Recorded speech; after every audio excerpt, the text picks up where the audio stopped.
majlis perasmian kilang ECE Technologies Sendirian Berhad di Koridor Utara dan jamuan hari raya yang disediakan oleh ECE Technologies Sendirian Berhad.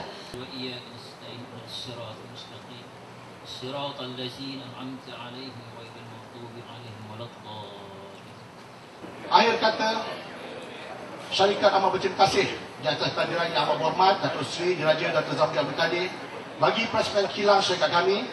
Juga terima kasih yang tidak terhingga kepada Koridor Utara di atas kolaborasi yang telah terjalin, dan harapan kami jalinan ini akan berterusan dan bersama kita membangunkan syarikat ini demi meningkatkan agenda ekonomi di koridor ini.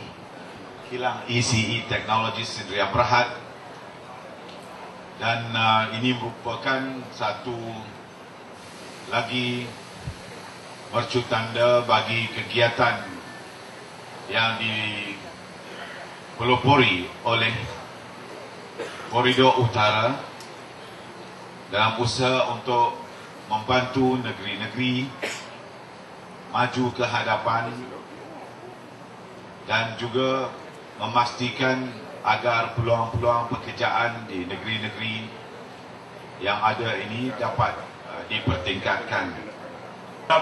Dengan usaha-usaha yang dilakukan ini, para pelabur juga akan datang bersama-sama memberi sokongan yang baik kepada kerajaan negeri Perak. Jadi we would like to welcome all investors to come to Perak. Kepada semualah tim NCIA, kepada ECE, kepada tuan-tuan dan perempuan yang hadir pada hari ini, dan juga saya ucapkan selamat menyambut Hari Malaysia yang jatuh pada hari Ahad ini, iaitu 16 hari bulan. Saya harap semua kita dapat meraihkan Hari Malaysia ini dengan lafaz Bismillahirrahmanirrahim. Saya dengan penuh kesyukuran dan sukacitanya merasmikan kilang ECE Technologies Sendirian Berhad di Taiping, Perak. Sekian, terima kasih. Assalamualaikum warahmatullahi wabarakatuh. Terima kasih hormat dan tetamu terhormat sekalian. Bagi menyempurnakan lagi majlis ini menjemput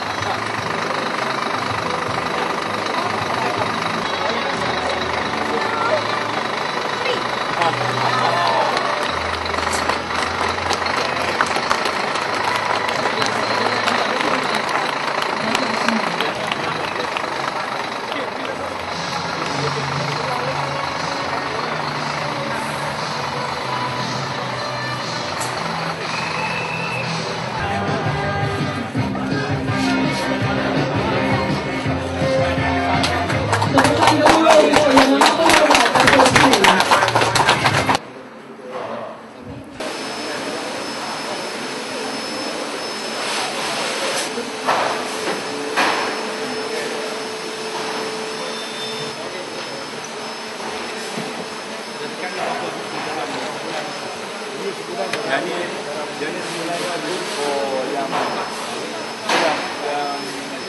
low market ni kan. Bagi senang yang kat pokok. Yang macam low market. Squash.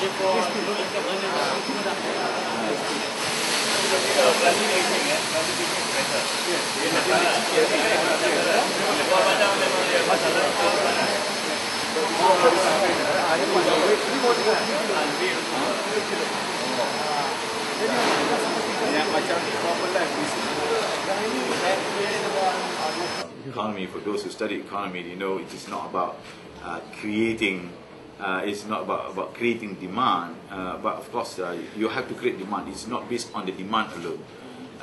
So in order to do that, you have to create it. I think dalam konteks syarikat ini, mereka telah berjaya mewujudkan permintaan itu, kerana barangan mereka itu agak istimewa, di mana dibuat secara simple dan dipasarkan bagi pasaran-pasaran yang memerlukan penggunaan alat-alat ataupun barangan elektrik ini dengan cara yang mudah, dan mereka telah berjaya mensasarkan kepada permintaan ini.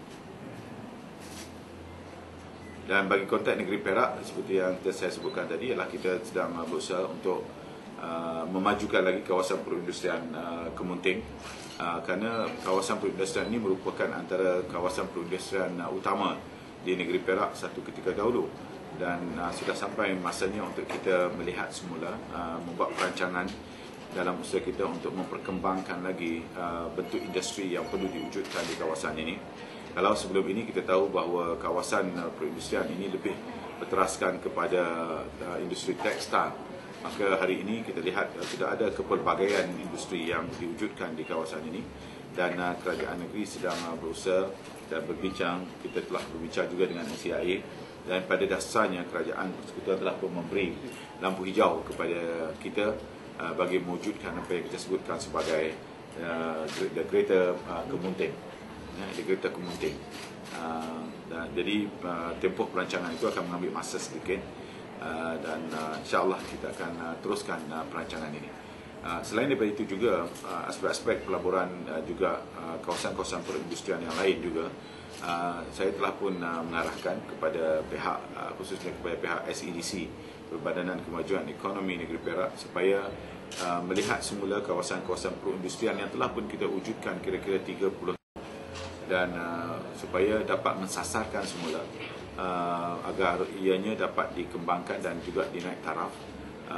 Termasuklah kalau dulu kita umpamanya mempunyai tapak-tapak industri yang dipanggil sebagai high-tech park.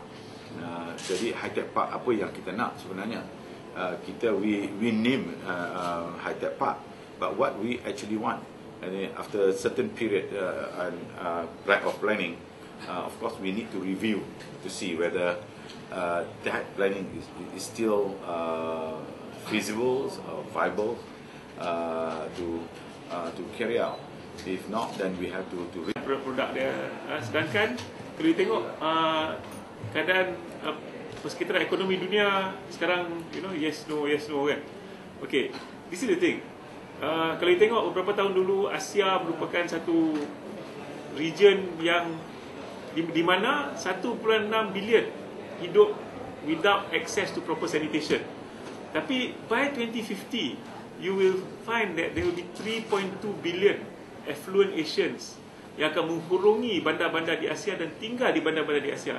Dan bagi setiap keluarga yang tinggal di bandar-bandar tersebut, dia akan memerlukan all the basic amenities yang ada. And the positioning of ECE by addressing the needs of developing countries are exactly playing into this area. Sebab tu dia sedang mengalami lonjakan dari segi permintaan. Dan kalau tengok kita pun, when we engage with industries, kerajaan dia pursue when we pursue a portfolio approach to economic development, kita kena mengenal pasti catalytic factors yang akan memastikan sesebuah region tu tidak akan kena teruk sangat apabila keadaan atau kegawatan ekonomi melanda. Ya, dan dalam aspek ni we leverage on the strengths of the region. Kalau you tengok all the big ticket items yang telah diletakkan oleh kerajaan persekutuan di wilayah ekonomi koridor utara ni has caused changes in the dynamics of the region.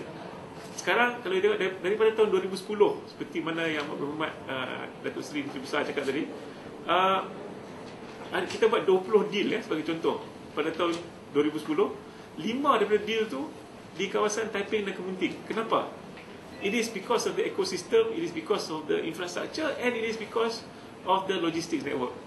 Simple.